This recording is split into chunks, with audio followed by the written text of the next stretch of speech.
Thank you very much, Ms. Snow. Let me begin with a questioning, which is just a very obvious question, like what went wrong? Okay, what went wrong? I mean, there's so many areas where, my view, we kind of, critical minerals is the latest and greatest we're seeing. My state has incredible critical minerals, but our own federal government, no offense, a lot of times on the other side of the aisle, they just shut down the ability to produce any critical minerals, and we outsource all of it to China.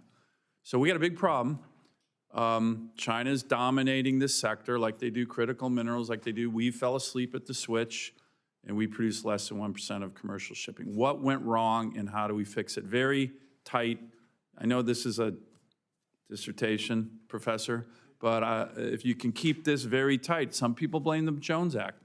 What went wrong? We got a giant problem. Our main adversaries kicking our tail on this issue. What went wrong, and how do we fix it? Mr. Paxton. Keep it succinct. Yes, sir. We moved away from some industrial policies that we had in the 1970s. We moved away from that. We moved towards government shipbuilding, which was the right thing to do at the time. During the Cold War, 600 fleet Navy. We had the peace dividend in the 1990s. We decided that global free trade was a given, that we didn't have to worry about freedom of the seas, which we know is not the case anymore. And so we went to flags of convenience, and we got a cheap product out of China, and we took it. Mr. Vogel. Chairman, I would absolutely echo what Mr. Paxton said. We made the decision to move away from investing in creating that demand signal for this industry.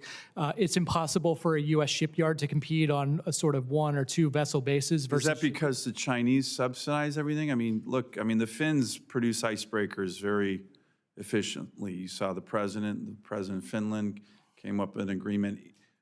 I mean, is it just the subsidies of foreign nations, or is it something that we're doing wrong back here? So I think it's a two-part. I think it's both the subsidies. We're operating at a level that's similar to or above where Finland is in terms of overall output, but certainly there are challenges. The regulatory requirements that we've placed on government shipbuilding have taken commercial shipyards out of the market. So our own federal government's red tape, which crushes everything in this country, is a big part of the problem? Yes, Chairman. And for us, using something like the vessel construction manager model has helped us to remove a lot of that red tape, allow commercial shipyards to get back in. We saw the success at Philly Shipyard, taking that yard from 83 employees now to over 2,000 production employees just by removing a lot of that bureaucratic oversight and allowing the yards Now that has major investments from a foreign shipbuilder right now, correct? That's resulted in those investments. Are you okay with that? So I would love to see that. We can learn from the Japanese and Koreans, in my view. We absolutely can, and the Koreans have created an industry that faces a lot of the same challenges in terms of cost of labor, but we have better natural resources, as you said, sir. So we should be taking those lessons, incorporating them, and I think there's a lot to be learned from our allies. Okay, Professor, what went wrong? You're a Jones Act supporter. I've read all your materials. What went wrong, though? Why are we in this giant disadvantage, hugely dangerous disadvantage relative to our main adversary who cheats and subsidizes? We all know that, but what went wrong? Well, in 1934, 1935, we built 2 commercial ships each of those years. Within a 10-year span, we were able to build 1,000 ships in 1943. Right. At the end of World War II, we controlled 63% of the world merchant fleet, and we made a conscious decision then to begin a process of rebuilding not just our allies' merchant fleets, but their shipyards and even our enemies, Japan and Germany at the time. And we decided to focus on the naval and military application. It was our decision that really led to the growth of global trade from. By the way, I think you're making one point. I just want to, when people say, "Hey, America, we can't build ships," yeah, really go look at a nuclear submarine. Right. It's pretty darn impressive. No one can build ships like we can, aircraft carriers as well. So we can build ships. Yes, sir. But on the commercial side, we can't. We're not, or we're getting out-competed, correct? We made a decision in the 80s to kind of shift our shipyards over to building a 600-ship Navy, which at the end of the Cold War went from a 600-ship Navy to a 300-ship Navy. And so we had already sent that capability overseas to Korea, to Japan, to Europe. And now what we see is China taking that lead. Not 5% of shipbuilding was in China in 1999. Today it's over 60%.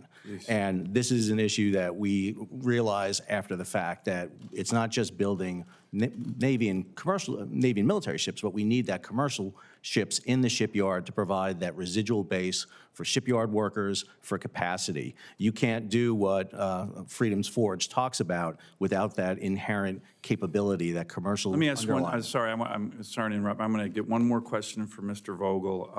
I'm a big supporter of the energy sector. It's a great strategic advantage for America. It certainly helps my state. It helps the whole country when we're the dominant energy producer on the planet. We export LNG all over the world. We're going to continue to do that. Should there be some kind of tie, maybe within 10 years, to say to some of our LNG producers, hey, if you're going to ship LNG all over the world, should that be on American-built ships? Can't happen overnight. The oil and gas industry doesn't like that idea because they don't think we can build them quickly, efficiently, costly. What do you think? You've kind of done some of that already.